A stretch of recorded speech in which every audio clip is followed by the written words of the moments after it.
300 افراد تھے، 70,000 لے کر نکلے تھے لشکر، کون؟ طالوت، لیکن اس میں سے سوائے 313 افراد کے سب نے جی بھر کر پانی پیا، صرف 313 افراد وہ تھے جنہوں نے چلو بھر کر پانی پیا، اور جنہوں نے پیا تو ان کی ہمتیں پست ہو گئی، اور جنہوں نے ایک چلو بھر پیا تو ان کی ہمتیں بڑھ گئی، الا قلیلا منہم، سوائے چند لوگوں کے، فلما جاوزوا ہوا والذین آمنوا معه، پھر جب طالوت، اب اس کے بعد فرما رہے، پھر جب طالوت اور اس کے ساتھ کے مسلمان نہر کے پار گئے، اور یہ وہی لوگ تھے جنہوں نے ایک چلو پر اکتفا کیا تھا، تو وہ بولے آگے، ٹھیک ہے،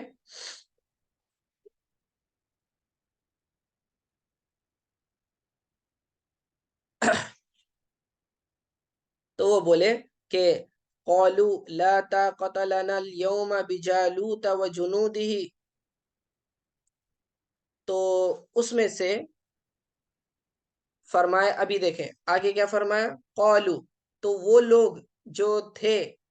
جنہوں نے پیڑ بھر کر پانی پیا تھا، الذین شربوا، تو کہنے لگے لا طاقت لنا اليوم، آج ہمیں کوئی طاقت نہیں ہے، ہمارے اندر کوئی قوت نہیں ہے، بجالوت و جنودہ، یعنی جالوت اور اس کے لشکر سے مقابلے کے لیے، جہاد کے لیے اب ہمارے اندر کوئی طاقت نہیں رہی۔ قال الذین یظنون انہم ملاق اللہ، اب وہ جو مومنین تھے تو وہ لوگ جو گمان رکھتے تھے کہ انہیں اللہ تعالیٰ سے ملاقات کرنی ہے ایک دن، تو انہوں نے کہا کم من فئت قلیلت غلبت فئتا کثیرتا بإذن اللہ، کہ دیکھیں کئی مرتبہ ایسا ہوا ہے، کتنی ہی بار، یہ کم جو ہے یہ خبریہ ہے بمانے کثیر کے، یعنی کتنی ہی بار ایسا ہوا ہے، یعنی بہت بار ایسا ہوا ہے، اکثر مرتبہ ایسا ہوا ہے کہ جو مختصر فوج ہے، مختصر جماعت بڑی جماعت پر غالب آ گئی ہے، ٹھیک ہے، مختصر سی جماعت کم لوگوں نے زیادہ لوگوں پر فتح پائی ہے، اور ہم صرف 313 ہیں، اور سامنے والا لشکر جو جالوت کا ہے وہ بہت بڑا ہے، اور ان سے ہم صرف 313 افراد کیسے لڑیں گے؟ تو مومن جو ہے اپنی طاقت اور قوت پر اعتماد نہیں رکھتا، بلکہ اللہ تعالیٰ پر، اس کی مدد اور اس نصرت پر اعتماد رکھتا ہے۔ اسی لیے ان لوگوں نے کہا، مومنین نے کہا کہ کتنی ہی بار ایسا ہوا کہ مختصر سی جماعت بڑی جماعت پر غالب آ گئی ہے، یعنی جیت جاتی ہے، واللہ مع الصابرین، اور بے شک اللہ تعالی صبر کرنے والوں کے ساتھ ہے، صبر کرنے والوں کے ساتھ ہے۔ اب یہاں پر ایک بہت لطیف نقطہ ہے، یاد رکھیں، دنیا میں انسان ظاہری اسباب پر زیادہ اعتماد رکھتا ہے، وہ یہ سوچتا ہے، اگر صرف اس جنگ کا کنٹیکسٹ لے لیں تو وہ یہ سوچتا ہے کہ میرے پاس لشکر زیادہ ہوگا تو ہماری فتح ہوگی، میرے پاس قوت زیادہ ہوگی تو ہماری فتح ہوگی، ہمارے پاس اسٹریٹجی اچھی ہے اور ہمارے پاس ہتھیار اچھے ہیں تو ہماری فتح و نصرت ہوگی، ہاں، حالات اچھے ہوں گے، پیسہ زیادہ ہوگا تو ہماری کیا ہوگی؟ مدد و نصرت ہوگی، لیکن ایسا نہیں ہے، بلکہ مدد صرف اور صرف اللہ تعالیٰ کی طرف سے ہے، فتح صرف اللہ کی طرف سے ہے، اللہ جسے چاہے جس پر بھی غالب کرے۔ تو دیکھیں جنگ بدر کا معاملہ دیکھیں، اس وقت بھی 313 مومنین تھے جو ہزاروں قریش پر غالب آ گئے تھے، جو کفار پر غالب آ گئے تھے، اور یہاں بھی طالوت کے لشکر میں بھی صرف 313 افراد تھے جو کہ جالوت پر غالب آ گئے تھے۔ تو یہ مومنین کو دلاسا دینا تھا مسلمانوں کو کہ دیکھو کئی مرتبہ ایسا ہوتا ہے کہ چھوٹی جماعت بڑی جماعت پر غالب آ جاتی ہے اللہ تعالیٰ کی مدد کی وجہ سے، واللہ مع الصابرین، اور اللہ تعالیٰ صبر کرنے والوں کے ساتھ ہے۔ صبر کرنا، مصیبت کو برداشت کرنا بغیر شکایت کرے کے، اگر تم شکوہ شکایت کرنے لگ جاؤ تو پھر وہ صبر نہیں ہے۔ تو صبر کا مطلب ہوتا ہے بغیر شکوہ شکایت کرے کہ اس تکلیف کو برداشت کر لینا، اور سوائے اللہ کے اپنی تکلیف کسی اور کو نہ سنانا، تو یہ صبر ہے۔ اور صبر کرنے والوں کو کتنی بڑی بشارت اللہ نے دی، فرمایا واللہ مع الصابرین،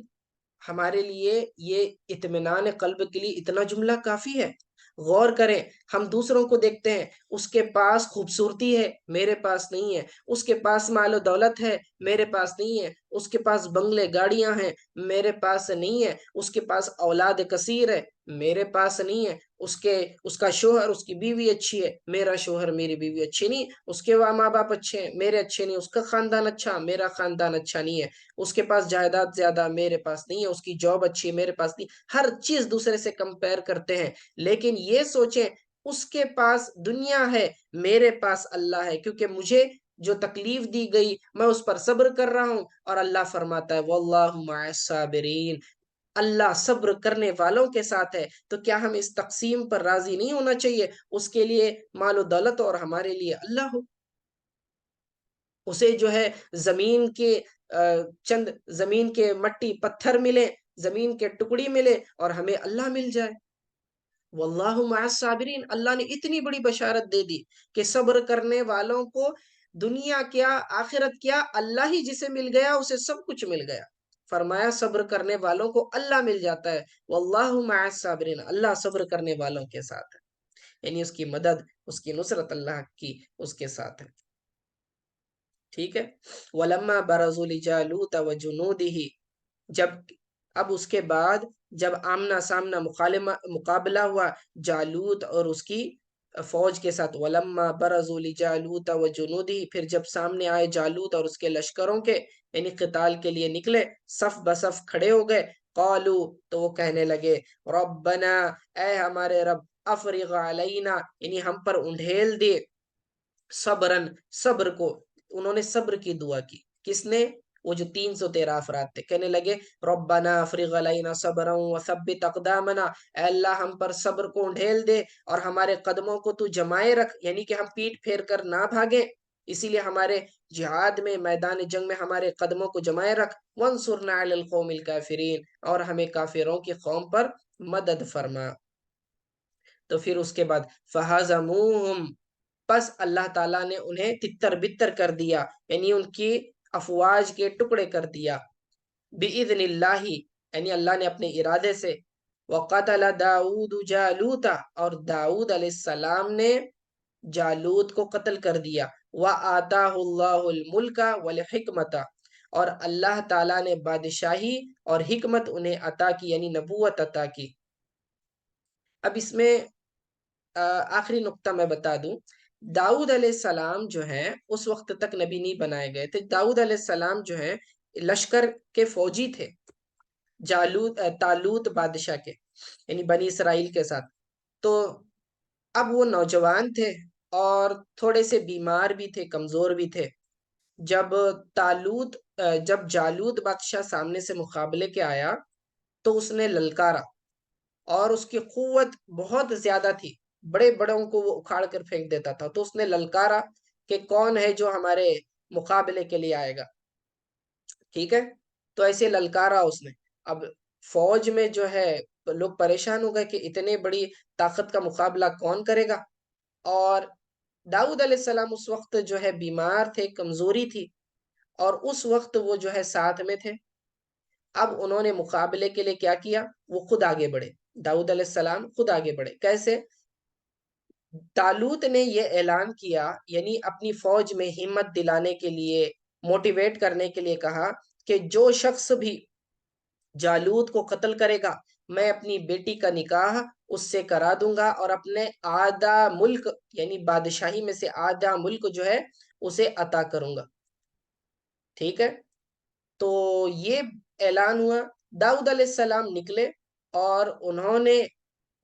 جو ہے ایک ہتھیار سے، جسے کیا کہتے ہیں، زخن جیسا کچھ لفظ ہے اس کے لیے، یعنی کہ وہ پتھر پھینکنے کی رسی ہوتی ہے، درمیان میں اس طرح کا ایک گیپ ہوتا ہے جس میں پتھر اٹکایا جاتا ہے، اور دو طرف جو ہے نا رسیاں ہوتی ہیں اور انگلیوں کے ہولز ہوتے ہیں، تو درمیان میں کیا کرتے ہیں، اس پتھر کو رکھتے ہیں اور ایسے گول گول گول گھما کے پھینکتے ہیں۔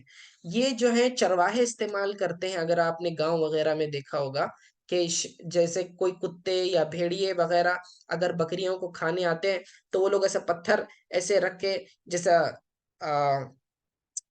گھما کے ایسا پھینکتے ہیں تو وہ بہت زیادہ زور سے لگتا ہے، تو جانوروں کو ہکالنے کے لیے استعمال کرتے ہیں. ٹھیک ہے. داؤد علیہ السلام چرواہے تھے، وہ بکریاں چرایا کرتے تھے. تو داؤد علیہ السلام کے پاس وہ چیز تھی، اس کے اندر انہوں نے وہ رکھا اور پتھر رکھا اور گھما کے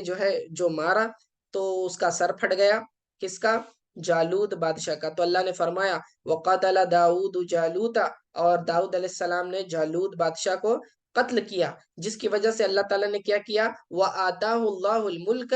اللہ تعالیٰ نے انہیں بادشاہ بھی بنا دیا. یعنی کہ بادشاہ کی بیٹی سے نکاح ہوا تو یہ داؤد علیہ السلام بادشاہ بن گئے. اور وَلِحِکْمَةَ، اور نبوت بھی عطا کر دی.